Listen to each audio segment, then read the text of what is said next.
Florence Villemino has joined us. Florence, Sergey. you've been reading the press, the international press. You've been, in fact, taking an interest in Aung San Suu Kyi, the peace icon of Burma, and her first official visit to China. What are the regional papers saying? Well, let's start with the front page of China Daily, the main paper in China, focusing on the fact that she met with the president, Xi Jinping, yesterday. So you can see a photo of their meeting yesterday, historic meeting, first time she went to China. President welcomes Suu Kyi, and in its editorial, the China Daily really applauds this meeting, says that Suu Kyi's visit boosts bonds between these neighboring countries. Her visit helps establish more channels of communication for the two countries and cements mutual trust.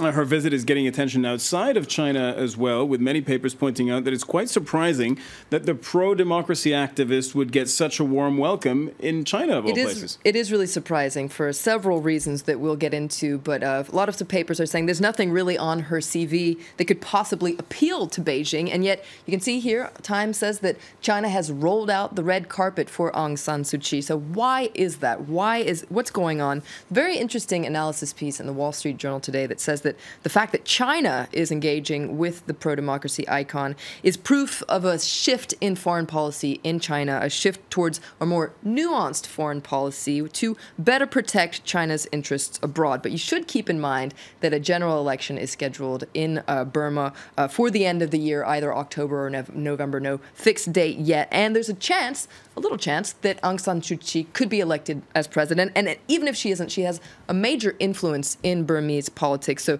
to quote this article, it says, from a Chinese perspective, not having a relationship with Aung San Suu Kyi is a major problem. And if you reverse things and look at it from the other perspective, Aung San Suu Kyi herself is raising eyebrows for her visit to China and choosing to go there. Absolutely. After all, Beijing is a major ally of the Burmese military junta that kept her under house arrest for years. So why is she engaging with China? Interesting piece in the Christian Science Monitor that says that her visit to China marks her own transformation from an opposition icon, a Nobel laureate, into a pragmatic politician and a stateswoman.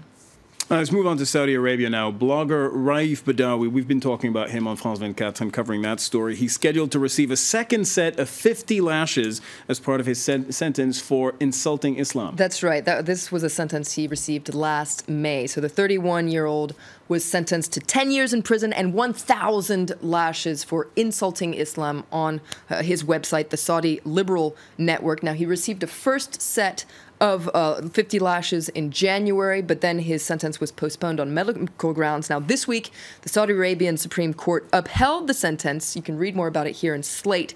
So this means that these weekly lashes can resume, but you can see here, Slate says that his wife fears that he won't even survive the lashes. Now, the New York Times editorial from yesterday, it must be said, focuses on this as well, says that the decision of Saudi Arabia's Supreme Court to uphold the sentence is, well, it's the equivalent of a death sentence, really, for the crime of freedom of expression. You can see here the headline, it says it's calling for clemency for Raif Badawi, and points out that the only person who can really help him, the only hope he has, is a pardon from King Salman. Now, the flip side of this story is what is Saudi Arabia saying about this. We can take a look at their reaction at Al-Quds. That's a Palestinian paper.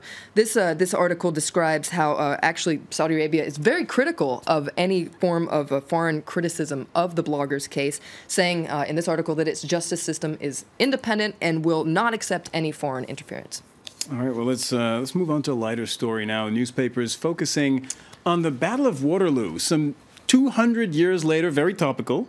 Not exactly the day's news, but it's a very interesting topic. June 18th is, in fact, the exact anniversary of the 200th year of the Waterloo, the Battle of Waterloo. Interesting article in the Wall Street Journal, once again, showing how Europe is gearing up for this anniversary. There will, of course, be an amazing reenactment of the battle in actual Waterloo in Belgium. One interesting thing, though, that this article points out, that a rule has emerged in the lead up to the anniversary, and that is don't upset the French. It's a very difficult task, though. The article points out that we're at a time when Europe is really trying to show unity, and yet they're trying to commemorate this battle, which was a major defeat for France, a major humiliation for France, in fact. So organizers... So what, the reenactment has to be sort of tiptoe around how it happened, or be sensitive towards France? They're being very, very careful in their wording. They're trying to portray Waterloo as a victory for Europe, and not a humiliation for France. So that's what organizers are doing. Very different story from Belgium, though. This is a great story. Belgium has decided to commemorate the Battle of Waterloo with a coin.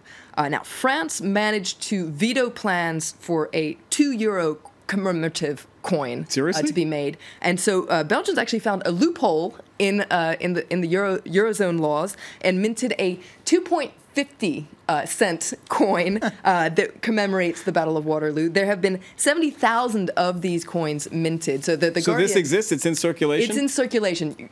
You'll be really lucky if you can get your hands on one. I'm sure they're going to become collector's items quite quickly. But I love the headline here. It says that France may have won the battle by managing to stop the €2 coin, but Belgium, in the end, won the war. Belgium wins the war. Not very sensitive. Finally, papers are paying tribute to two great artists who passed away. That's right. Let's start, first of all, with tributes to actor Christopher Lee. So he died at the age of 93, one of Britain's most enduring cinema stars. You see a portrait of him here on the front page of The Independent. Good night to Christopher Lee, cinema's Prince of Darkness, because, of course, he was known for playing villains, most famously Dracula and Saruman in Lord of the Rings. Now, jazz enthusiasts are also mourning the loss of Ornette Coleman, a great saxophonist and a composer. He rewrote the language of jazz. Those are the words of the New York Times. This is an article in the Daily Beast that points out that he was really a titan, and he stayed at the front of the very avant-garde pack his whole life, and jazz is still trying to catch up with his work. All right, Florence Villeminot, we're still trying to catch up with your work. Thank you very much.